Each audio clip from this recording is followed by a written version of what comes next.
Hello guys, welcome back to our channel review chit chat. ఈ రోజు మనం చెప్పుకునే మూవీ రివ్యూ ఏంటంటే గోలం. ఈ మూవీ అనేది అమెజాన్ ప్రైమ్లో మలయాళంలో అయితే స్ట్రీమ్ అవుతుంది. తెలుగు ఆడియో అనేది ఇంకా యాడ్ అయితే చేయలేదు. మొత్తానికి ఈ మలయాళం మూవీ చూసాక నాకేమనిపించి ఇండెప్త్ రివ్యూలో డిస్కస్ చేద్దాం. కానీ మన ఛానల్ కొత్తగా వస్తే మాత్రం ఒక 3-4 వీడియోస్ చూసి కంటెంట్ నచ్చితే మాత్రం కన్ఫర్మ్ అయితే సబ్స్క్రైబ్ చేసుకుని, వీడియో నచ్చితే మాత్రం లైక్ చేసి, అలాగే పక్కన ఉన్న బెల్ ఐకాన్ యాక్టివేట్ చేసుకుని, అలాగే comment section description Instagram link కూడా ఉంటుంది. అది కూడా కంటెంట్ నచ్చితే మాత్రం మనకు కన్ఫర్మ్ అయితే ఫాలో అవ్వడం మర్చిపోకుండా.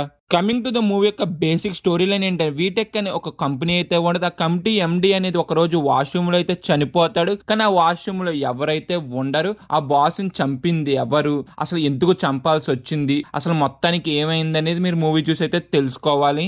ఫైనల్గా మూవీ చూసాక నాకేమనిపించింది అంటే మాత్రం, నాకు మూవీ అనేది నాకు నచ్చింది. సినిమా అయ్యేప్పటికి ఒక మంచి క్రైమ్ థ్రిల్లర్ మూవీ చూసానని ఫీలింగ్ అయితే కలిగింది. మూవీ అనేది లో బడ్జెట్లో తీసినా కానీ ఎక్కడా కూడా తక్కువైనట్టు అనిపించింది నాకు ప్రొడక్షన్ వాల్యూస్ అనేది.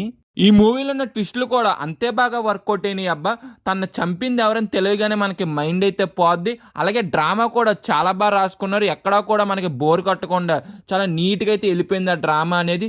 పోలీస్ ఇంట్రాగేషన్ సీన్స్ కూడా చాలా ఎంగేజింగ్ అయితే తీసుకెళ్లారు. ఎక్కడా కూడా మనకి బోర్ కొట్టనివ్వలేదు అసలు.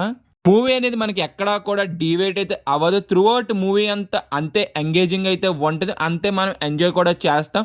మూవీలో నాకు కొంత నచ్చింది ఏంటంటే, ఆ బీజిఎం అనేది కొంత అప్ టు మార్క్ అనేది లేదు నాకు.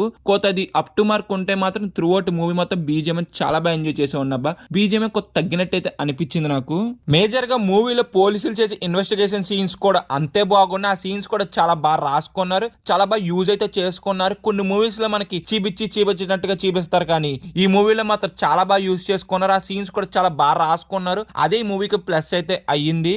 మనకి ఈ మూవీ మొత్తం చాలా ఎంగేజింగ్గా, చాలా రేజీగా అయితే వెళ్ళింది. మలయాళం మూవీస్ మనకు తెలిసిందే చాలా స్లోగా అయితే తీసుకెళ్తారు, కానీ ఈ మూవీ అనేది మనకి ఎక్కడా కూడా స్లో అనేది అనిపించదు. చాలా రేజీగా అయితే వెళ్తా ఉంటది స్క్రీన్ ప్లే అనేది. మొత్తానికి మూవీ చూసాక నాకైతే ఇలాగైతే అనిపించింది. సపోజ్ మీరు ఒక క్రైమ్ థ్రిల్లర్ మూవీ చూడాలనుకుంటే ఈ వీకెండ్ ఈ మూవీ అయితే మీరైతే కన్ఫర్మ్ అయితే ట్రై చేయొచ్చు. మంచిగా ఎంగేజ్ అయితే చేస్తుంది మిమ్మల్ని మూవీ అనేది. నేనైతే మూవీ అనేది ఎలాంటి ఎక్స్పెక్టేషన్ పెట్టుకోకుండా చూసాను.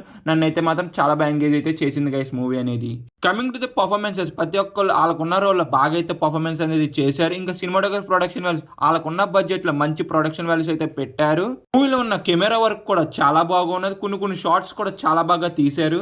మూవీలో ఉన్న బీజిఎం అనేది నాకైతే కొంత తగ్గినట్టు అయితే అనిపించింది. అంత ఎంజాయ్ అయితే చేయలేకపోయిన బీజిఎంతో నాకు ఇది ఒకటే కొంత డ్రాబ్యాక్ అయితే అనిపించింది. ఇంకా ఓవరాల్ గా మేము ఇచ్చే రేటింగ్ ఎంత అంటే మాత్రం 3/5. ఇప్పుడు వరకు వీడియో చూశారు కాబట్టి మీకు నచ్చితే మాత్రం సబ్స్క్రైబ్ చేసి, అలా లైక్ చేసి, పక్కన ఉన్న బెల్ ఐకాన్ యాక్టివేట్ చేసుకుని, అలాగే comment section description Instagram link కూడా ఉంటుంది. అది కూడా కంటెంట్ నచ్చితే మాత్రం కన్ఫర్మ్ అయితే ఫాలో కొట్టండి గైస్ మర్చిపోకుండా. Bye guys, in the next video. జై హింద్.